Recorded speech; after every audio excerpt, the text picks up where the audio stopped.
Good evening to you all. Today, we'll be talking about episode number 23, the final episode from Surah Al-Aaraf.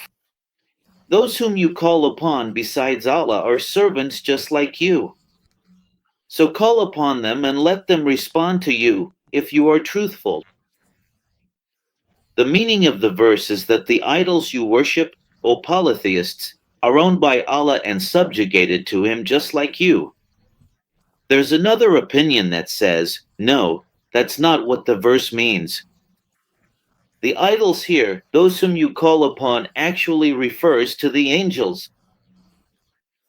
And the verse is originally directed at the people who used to worship the angels. It's not for the polytheists who worship idols. No, it was for a specific group or a particular people, okay? So the commentator is telling them, worship the idols or worship the angels, as you wish, and let those idols or those angels respond to you if you truly consider them gods instead of Allah. This was from Lubab al-Tawal Faimani al-Tanzil by Al-Khazin. The question here is, if we consider that the discussion is about idols according to the first opinion, are idols considered servants like the disbelievers? That was actually my question. Is the idol considered a servant among the servants of Allah? The other thing is, does he mean if you are truthful or if they are truthful? Because look, he says here, so call upon them and let them respond to you if you are. Who is the address supposed to be for? I mean, if we read it, how should we read it? Pay attention with me. Let me think out loud with you. If they are truthful, who are they? They refers to the angels or the idols. Pay attention, worship, ask, call upon, meaning ask the angels or the idols that you worship, and let them respond to you if they, meaning the angels and the idols, are truthful. But if you are truthful in considering them gods, what does that mean exactly? So, do they consider them gods falsely? Are they just fooling themselves? Do they have legs to walk with? Or do they have hands to strike with? Or do they have eyes to see with? Or do they have ears to hear with? Say, call upon your partners, then plot against me and do not give me any respite. God is asking the polytheists, those who worship idols or angels, according to the previous verse. So, do the idols, this is a rhetorical, incredulous question, do the idols have legs to walk and fulfill your needs? Do they have hands to defend you with? Do they have eyes to show you what is hidden from you? Do they have ears to tell you what you haven't heard?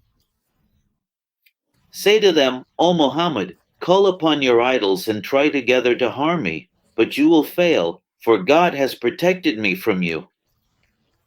Who is the source here? It is elgendynyc al-Quran by Al-Qurtubi. Honestly, I only have one very small question here. What is the reason for repeating them 4 times? I mean, if we just stuck with the first one, just stay with me calmly. Or do they have legs to walk with? Or should we just remove this part entirely here? Hands to strike with. Or eyes to see with. Or ears to hear with. What flaw could affect the text if this repetition were absent? Indeed, my protector is Allah, who sent down the book, and he takes care of the righteous. The meaning is that Allah is telling the Prophet, O Muhammad, say to the polytheists, my supporter, my helper, and my aid against you is Allah, who sent down the book to me in truth, and he is the one who takes care of those who obey and worship him. The source is Jami al-Bayan fi Tafsir al-Quran by al-Tabari. The question here is, Is this speech in the words of the prophet, and Allah is quoting him, since he did not use the imperative form? Say in the verse, as is customary in the Quran's use of this command, just as it has been used many times before in Surah Al-Baqarah and Surah Al-Imran. And those whom you call upon besides him cannot help you, nor can they help themselves. The meaning here is that the idols you worship, O polytheists, are incapable of protecting you from anyone who wishes you harm, and they are also incapable of protecting themselves. Therefore, the source is Zad al-Mazir fi ilm al-Tafsir by Ibn al-Jawzi. The question here is also, who is speaking about God in the third person? Because it says those whom you call upon besides him, not besides me, right? That was the real question.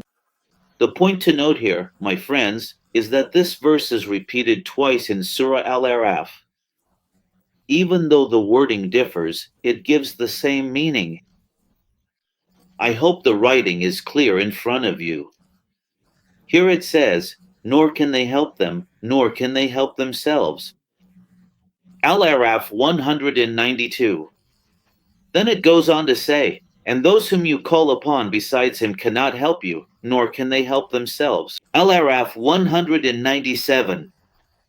So this is the verse. That's the point. The question here is about this repetition. What is the wisdom behind repeating a verse with almost the same meaning 3 times in a single surah? And if you call them to guidance, they do not hear. And you see them looking at you, but they do not see. The meaning here is that God is addressing the prophet, telling him, and if you call the idols, O Muhammad. And some people say it refers to the polytheists, and if you call the polytheists. Some say it means the idols, and others say it means the polytheists. And if you, O Muhammad, call the polytheists to guidance, you'll find them or you'll see them looking at you with their eyes, but they do not see with their hearts. What's the source? It's Ma'alim al-Tanzil by al-Baghawi. The point to note here, brothers, is that this verse is also repeated in the same surah, in Surah Al-Aaraf. Pay attention, try to compare the two. Take what is given freely, enjoin what is right, and turn away from the ignorant. The meaning is that Allah commands the Prophet to accept apologies, to forgive, to enjoin what is right, and to turn away from Abu Jahl and his companions. However, there are opinions that say this verse was abrogated by the verse of the sword. Very good, the point to note here, brothers, is that when this verse was revealed, the Prophet asked Gabriel, saying, "What is this, O Gabriel?" So Gabriel replied to him, saying, "I do not know until I ask Allah." He disappeared for a while and then returned, saying, "Your Lord commands you to maintain ties with those who cut you off, to give to those who withhold from you, and to forgive those who wrong you." Who is the source here? It is elgendynyc al-Quran by al-Qurtubi. Honestly, I have a question here, and it's an important one too. Did the Prophet, and actually, this is the verse from which I took the title of this episode. Does the Prophet not know the meaning of this simple, clear verse? So what about the rest of the Quran then? If he's asking about this, by the way, what is he saying to him? He's saying to Gabriel, "What is this?" I don't know either. So even Gabriel doesn't know the meaning of the verse. You see, both of them don't know the meaning of a very simple and clear verse. Ha! So what about the rest of the Quran in this case? And actually, this also leads us to another question. Why didn't the Prophet interpret the Quran?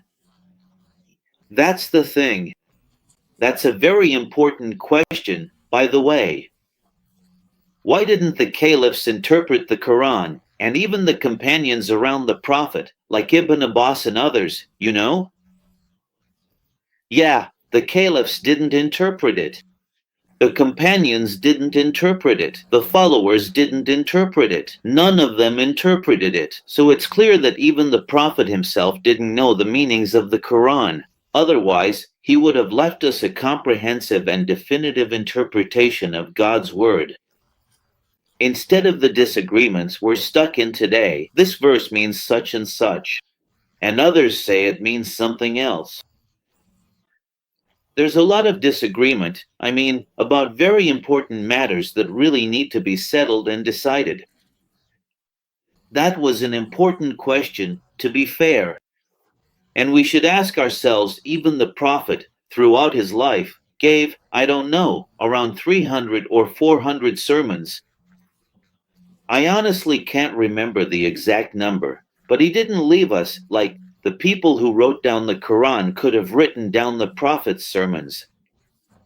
We would have seen the style and the way the man spoke, but they only left us one sermon from the Prophet. And if a suggestion from Satan comes to you, then seek refuge with Allah. He is all-hearing, all-knowing. The reason this verse was revealed is that when the previous verse, 199, was sent down, the one that says, and turn away from the ignorant, the Prophet said, How, O Lord, should I turn away from the ignorant? So what about anger? What should I do when I'm angry? That's when verse 200 was revealed. What does it mean that Allah commanded the Prophet to turn away from the ignorant? It means, basically, to ignore them, not to pay attention to them, To respond to the foolishness of these ignorant people with silence, and not to get upset or anything. Why shouldn't you get angry?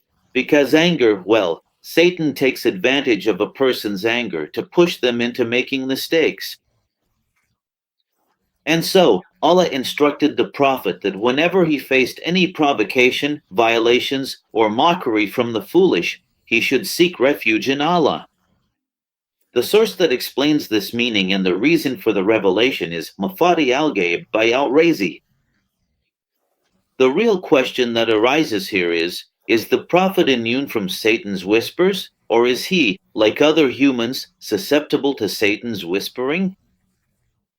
Indeed, those who are righteous, when a suggestion from Satan touches them, they remember, and then they see clearly. In terms of recitation, Ibn Kathir and the people of Basra read the word taif as taif, so it becomes, when a taif, a fleeting suggestion, from Satan touches them. The meaning is that the righteous, when they are afflicted by a whisper, when Satan whispers to them, they avoid it and remember Allah. The source is Al-Tibyan, Al-Jami li Ulam al-Quran by Al-Tusi. The question here is, what is the linguistic difference between taif and taif? And their brothers assist them in error, then they do not stop. The meaning is that the devils help their human brothers to commit sins and evil continuously, without fatigue or pause, that is, in a constant manner, then they do not stop. What does this mean, in a constant manner? What's the source? And Tafsir al-Quran al-Azim by Ibn Kathir. The point here, or the remark, or the note, is that this verse is connected to the one before it. And if you do not bring them a sign, they say, Why have you not chosen one? Say, I only follow what is revealed to me from my Lord. This is insight from your Lord, and guidance and mercy for a people who believe. The meaning here is that God is telling the Prophet, if you bring them a sign, they deny it, and if you delay and don't bring any signs, if you were slow in bringing a sign. They ask you for it, so either way, it doesn't work.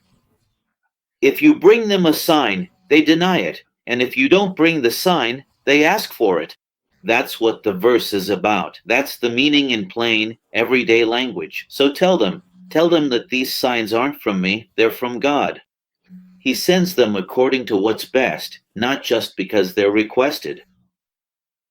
Tell them, I don't have the right to ask God to send down verses of the Quran. Tell them that the Quran itself is proof by which a person can see the matters of their religion. Who's the source here? It's Majma al-Bayan fi Tafsir al-Quran by al-Tabarsi. Here, pay attention to the point or the hint that he used. He's telling him to say it, and here the matter is very clear. And when the Quran is recited, listen to it and pay attention so that you may receive mercy. The meaning is that this is a command from God to the believers. When they hear the Quran, they should listen with attentive hearts and sincere intentions, so that God may have mercy on those who pay heed to it. In any case, the source for its recitation is Ariaz al-Bayan fi Haqaiq al-Quran by al-Bakli. The question here, brothers, is what is the connection between this verse and the one before it, the point or observation?